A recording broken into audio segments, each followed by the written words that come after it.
ఈ వారం CM Revanth schedule బిజీగా గడిచింది. రేషన్ కార్డుల పంపిణీ, కేంద్ర నిధుల కోసం ఢిల్లీ పర్యటన, నీటి వాటాలపై మీటింగ్స్, పాలిటెక్నిక్ కాలేజీలో స్టడీపై కీలక నిర్ణయం, కొల్లూరులో ప్రజాపాలన ప్రగతి బాట కార్యక్రమంలో అభివృద్ధి పనులకు శ్రీకారం. ఇలాంటి అప్డేట్స్ ఇప్పుడు చూద్దాం.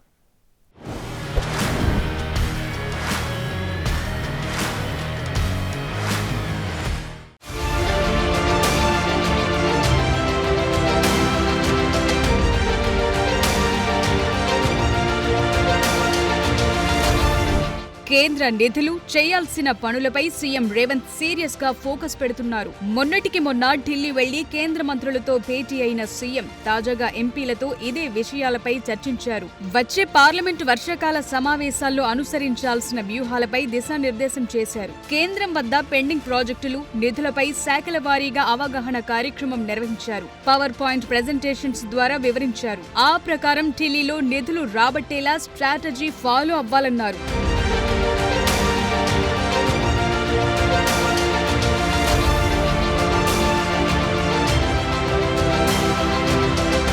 కొల్లూరు సెగ్మెంట్లో ప్రజాపాలన ప్రగతి బాట కార్యక్రమం ఈ నెల 18న జరిగింది. ఈ బహిరంగ సభలో సీఎం రేవంత్ పలు అభివృద్ధి కార్యక్రమాలకు శంకుస్థాపనలు చేశారు. అదే సమయంలో పాలమూరు ప్రాజెక్టులపై గళమెత్తారు. తెలంగాణలో అత్యంత కీలకమైన పాలమూరు, రంగారెడ్డి ఎత్తిపోతల పథకంతో పాటు డిండి, కల్వకుర్తి, భీమా, నెట్టెంపాడు, కోయిల్ సాగర్ ప్రాజెక్టులను అడ్డుకోవద్దని సీఎం రేవంత్ రెడ్డి ఏపీకి విజ్ఞప్తి చేశారు. తమ విజ్ఞప్తులు వినకపోతే పోరాటం చేసి సాధించుకుంటామన్నారు. ఆ పోరాటానికి తానే బాధ్యత వహిస్తానన్నారు. పాలమూరు, రంగారెడ్డి, డిండి, కల్వకుర్తి, భీమా, కోయిల్ సాగర్, నెట్టెంపాడు అన్ని సాగునీటి ప్రాజెక్టుల భూసేకరణ ప్రక్రియను ఈ ఏడాది డిసెంబర్ 9 నాటికి పూర్తి చేసి అందరికీ నష్టపరిహారం చెల్లిస్తామన్నారు. జటప్రోలులో యంగ్ ఇండియా రెసిడెన్షియల్ స్కూల్ నిర్మాణానికి సీఎం శంకుస్థాపన చేశారు.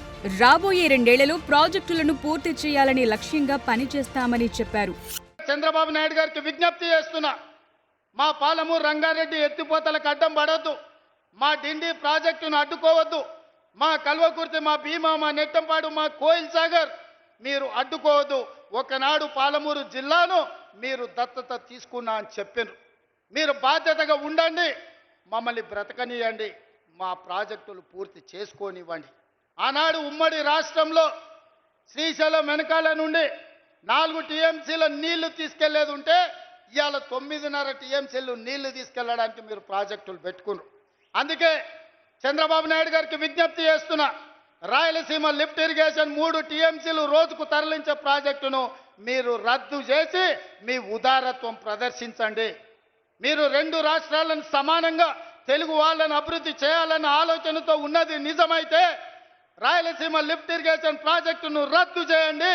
పాలమూరు, రంగారెడ్డి ఎత్తిపోతల, డిండి ప్రాజెక్టు, కల్వకుర్తి ప్రాజెక్టు, భీమా ప్రాజెక్టు, నెట్టంపాడు ప్రాజెక్టు, కోయిల్ సాగర్ ప్రాజెక్టులను పూర్తి చేయడానికి మీరు ఉదారంగా ముందుకొచ్చి మాకు సహకరించండి.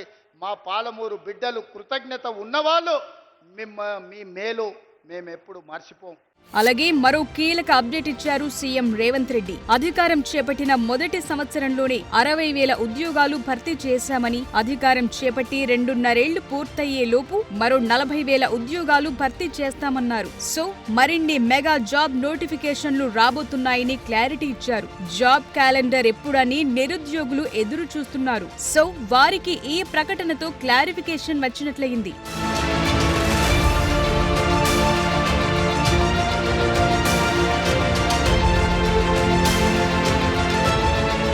తెలంగాణలో సెమీ కండక్టర్ ప్రాజెక్టులకు త్వరగా ఆమోదం తెలపాలని కేంద్ర రైల్వే, ఐటీ, ఎలక్ట్రానిక్స్ శాఖ మంత్రి అశ్విని వైష్ణవ్ కు సీఎం రేవంత్ విజ్ఞప్తి చేశారు. ప్రపంచ స్థాయి మౌలిక సదుపాయాలు, కొత్త ఆవిష్కరణలకు అనుకూలమైన వాతావరణం, ప్రపంచ స్థాయి R&D తెలంగాణలో ఉన్నాయని, ప్రతిపాదిత advanced system in package technologies project, micro LED display fab project crystal matrix కు ఆమోదం తెలపాలన్నారు. ఈ సందర్భంగా రంగారెడ్డి జిల్లా ముచ్చర్లలో హైటెక్ ఎలక్ట్రానిక్ పార్క్ ఏర్పాటుకు EMC 2.0 పథకం కింద తెలంగాణ అభ్యర్థనను కేంద్ర మంత్రి దృష్టికి తెచ్చారు. రీజనల్ రింగ్ రోడ్ సమీపంలో కొత్త ఎలక్ట్రానిక్ మ్యానుఫ్యాక్చరింగ్ పార్కును ఏర్పాటు చేయాలని విజ్ఞప్తి చేశారు. రీజనల్ రింగ్ రైల్ ప్రాజెక్టుకు అనుమతులు, హైదరాబాద్ డ్రైపోర్టు నుంచి బందరు ఓడరేవుకు రైల్ మార్గం మంజూరు, కాజీపేట రైల్వే డివిజన్ ఏర్పాటు, వెనుకబడిన ప్రాంతాల్లో కొత్త రైల్వే లైన్లు వేయాలని కోరారు.